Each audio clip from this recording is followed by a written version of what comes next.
Hey guys, Sean here. Welcome to the F1 Word and to the preview for the 2023 Italian Grand Prix. Yes, it is race week once again.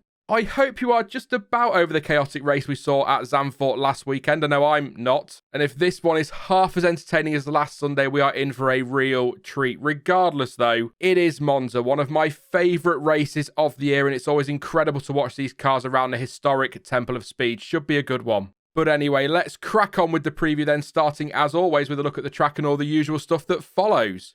So, as already mentioned, last time out F1 was at Zandvoort when Max Verstappen clinched his record equaling 9th win on the bounce and his 11th win of the season. But now it is on to Italy for the 14th race of the year and the final European race of 2023. I can't quite believe we're at that stage of the season already.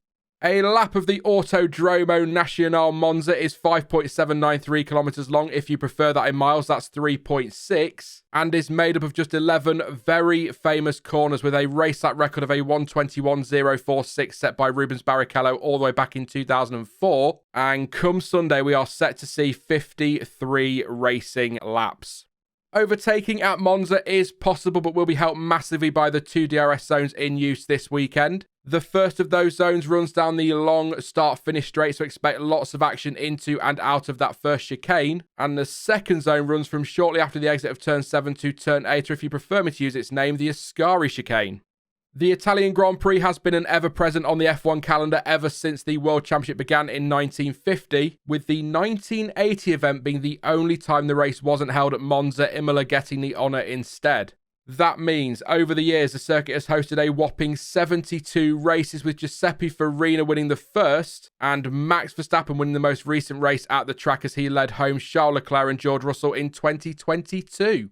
And one final stat for you. Max Verstappen, Daniel Ricciardo, Pierre Gasly, Charles Leclerc and Lewis Hamilton have won the last 5 F1 races at Monza. And so if anybody other than one of them wins on Sunday, as unlikely as that may seem in the case of Verstappen and as impossible as that is for Ricciardo, then that would make it 6 different winners from the last 6 races at Monza. And 6 is also the number of dry tyre compounds available in the Pirelli range. Yes, these really are getting harder to come up with, and yes, it is tyre talk time once again. I may have to start taking your suggestions on segues, 8 still to go.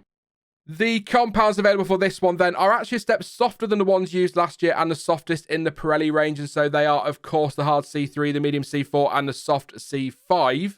This weekend it is all about top speed, so teams will be running the lowest downforce levels possible. Traction and stability under braking will both play their part though, the exit from the first chicane in particular and the second chicane as well being hugely important. Those chicanes and the loads put through the tyres at Parabolica and Curva Grande will put the tyres through some serious stress, with Pirelli saying the left tyres at both the front and the rear are going to take the brunt of it.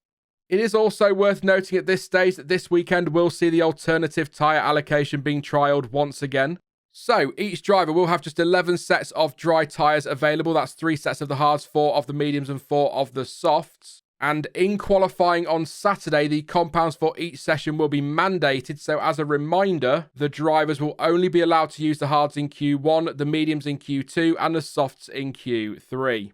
All of that will obviously have an impact on strategy during Sunday's race, and last year's winning strategy was officially a 2-stopper, although that was thanks to a late safety car which allowed the leader, who looked to be heading for a 1-stop race, to pit for some fresh tyres which were ultimately never really put through their paces, because as I'm sure you'll remember, the race finished behind the safety car. Race winner Max Verstappen, by the way, had started on the soft switch to the mediums on lap 25 and then back to the softs on lap 48. And here's an interesting stat for you. According to Pirelli, last year's race featured 8 different strategies by the top 10 finishers on Sunday, so hopefully we'll see another good mix of strategies this weekend. And super quickly for those interested, last year's fastest pit stop was 2.10 seconds, which was carried out by Red Bull, and the total pit lane loss time largely ranged between 23 and 25 seconds. It is also worth mentioning at this stage as well that each of the last 3 races at Monza has featured at least 1 full safety car appearance, so there's a good chance we'll see one on Sunday if we get an incident. When it comes to the weather, things aren't looking quite as bad as they did at Zandvoort last time out, although there is a lingering threat of a shower in time for FP1, and depending on where you get your forecast from, it's between a 20 and 40% risk of any rain falling. The second practice session, though, does look set to stay dry. Qualifying on Saturday is also expected to stay dry with highs of 26 degrees for the start of the session. And on Sunday it is once again forecast to be a dry day with highs in time for lights out forecast to be around 27 degrees. As always though, that is the forecast as I sit here and record this on Wednesday afternoon. And so don't be totally surprised if that all changes by the time we get to the weekend, but that's what it says right now. And your schedule for this one is perhaps unsurprisingly the usual European times. So FP1 gets the weekend action going on Friday from 12:30 p.m. BST and FP2 will be at 4 p.m. later that same afternoon. Saturday's F1 action starts with FP3 at 11:30 a.m. with qualifying underway from 3 p.m. And on Sunday it is lights out for the race at 2 p.m. and once again that is in UK time. Now before I make my usual round of predictions, let's quickly go over a few things I think are well worth a mention ahead of the weekend. First up, it has been confirmed since Zandvoort that Daniel Ricciardo has undergone surgery and metalwork in Barcelona. The Aussie took to social media to announce the news and said that everyone who reached out to him really helped to keep his spirits up and that this isn't a setback and is, quote, just all part of the comeback. Since that news, AlphaTauri has confirmed that Liam Lawson will be deputising for Ricciardo at this weekend's Italian Grand Prix and will continue to race in his place until Danny Ric is fully fit, with Franz Tost telling motorsport.com last time out that Lawson will also be in the sim this week, so he's ready for Monza. Once again, best wishes to Daniel Ricciardo and I hope he has a speedy recovery.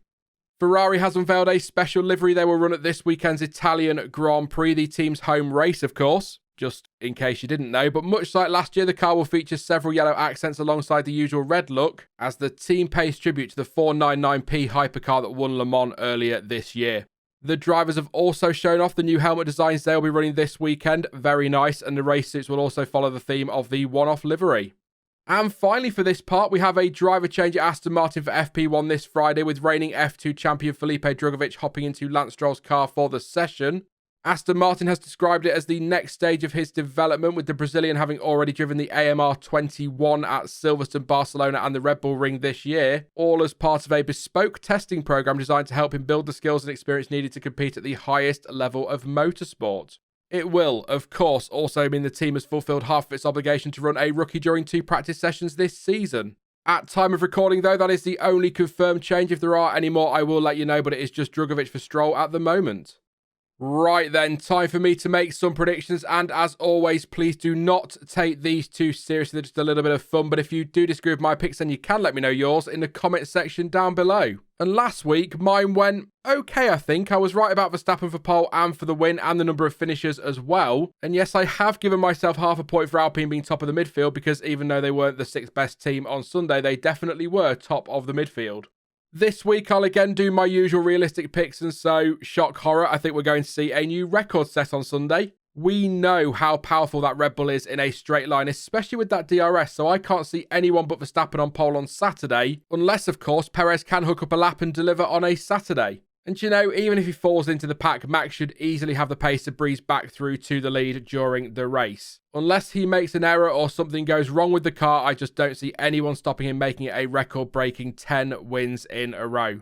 With all that said, I was going to put Perez P2 again, but to mix things up a little bit and for the sake of not making the same picks every single week, I'll actually put Checo P3 with Lando Norris in 2nd place, I think. That McLaren is pretty rapid, and so as long as strategy and all those sorts of things go his way on Sunday, I think he's got a shot at top 3 this time around. Although, maybe Ferrari will get everything right for once and give the Tifosi something to cheer about. I'd love to see one of them up there. And obviously never write off Mercedes and Aston Martin either. I'll say this for what feels like the 100th time this season. Max may well be dominating, but the battle behind is so much fun, and it is so hard to predict with those teams behind him being so close most weekends.